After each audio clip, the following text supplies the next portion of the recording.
आप सभी को जोहार और जय यीशु। मुझे यहाँ आपके सामने आपके बीच आकर अपनी बात रखने का मौका मिला, इसके लिए बहुत धन्यवाद। मंचासीन जितने भी अतिथिगण हैं, आप लोग का प्रोग्राम सुबह से चल रहा है, हमें पता है।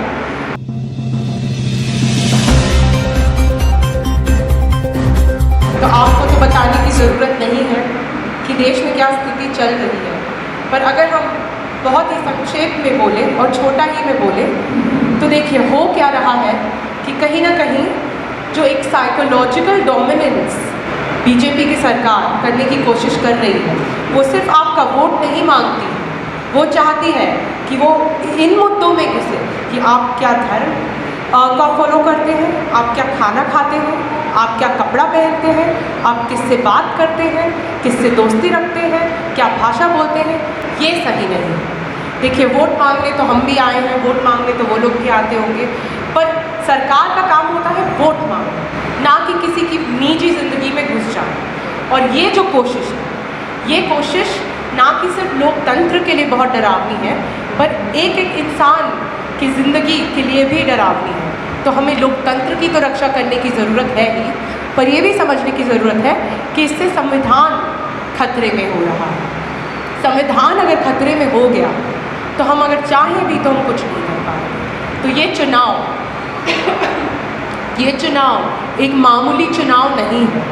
ये चुनाव कह सकते हैं कहीं ना कहीं अपने संविधान को बचाने का चुनाव है, अपनी आइडेंटिटी जो है उसको बचाने का चुनाव है, अपना जो व्यक्तित्व है इंसान का उसे बचाने के लिए ये चुनाव लड़ना भी ज़रूरी है और चुनाव में भागीदारी भी ज़रूरी है। अब आपकी अगर भागीदारी की बात करते हैं तो हम प्रत्याशी हैं, पर हमारा कोई भी वजूद नहीं हो पाएगा अगर आपका समर्थन हमारे साथ नहीं है, क्योंकि आप लोग का शक्ति पूरे चुनाव को का तख्ता पलट भी सकता है और बना भी सकता है। ये समझने की बात है।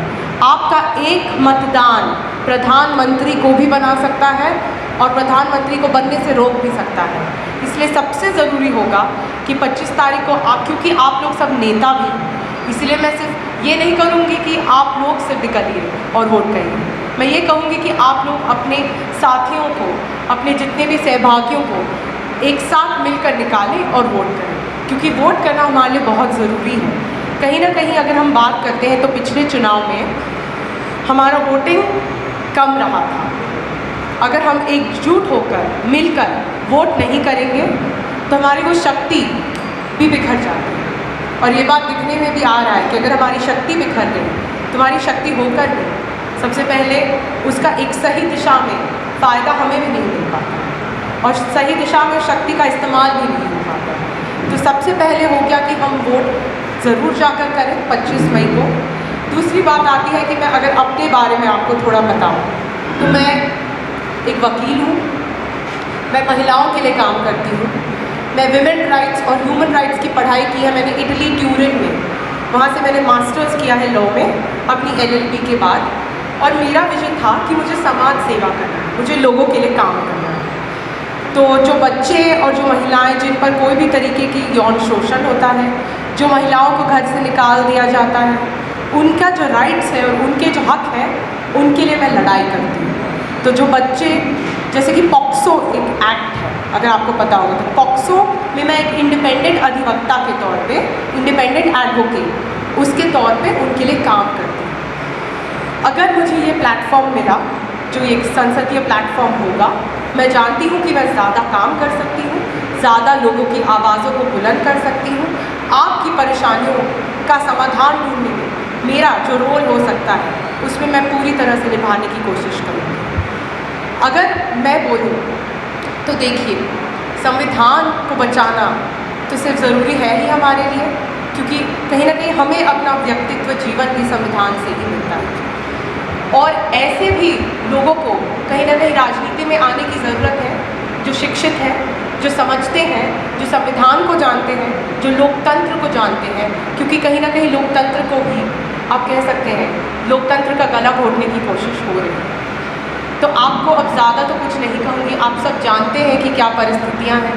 युवा बेरोज़गार हैं, महिलाओं पर यौन शोषण और अत्याचार हो रहा है, यहाँ की अगर बात करें तो यहाँ की भी अगर स्थिति देख ले तो सबसे बड़ी महंगाई की एक जो स्थिति है कि अगर आपके पास आज पैसे हैं भी और आपके पास रोज़गार है भी, तो भी आप महंगाई की बढ़ती हुई आप सीढ़ी से अपने आप चढ़ ही नहीं पाते, क्योंकि आपकी जो तनख्वाह होगी वो कभी महंगाई को टक्कर नहीं दे पाती। ये जो परेशानियाँ हैं, इसका समाधान तभी हो पाएगा जब हम एक ऐसे सरकार का चुनाव करें जो हमें हमारी परेशानियों को समझे, जो हमारी परेशानियों का समाधान ढूंढे और हमारे हित में काम करे। इसीलिए ज़्यादा नहीं कहूँगी, बस यही कहते कहते कि आप लोग जानते हैं, आप लोग का समर्थन और प्यार मिला, ये हमारे लिए बहुत ही बड़ी बात है। और यहाँ पर जितने भी बिशप हैं हमारे साथ हमें आशीर्वाद दे रहे हैं, ये भी हमारे लिए बहुत बड़ी बात है। ये चुनाव सिर्फ हमारा नहीं है, हम सबका है। हम सब मिलकर करेंगे, मिलकर लड़ेंगे और मिलकर जीतेंगे। बहुत बहुत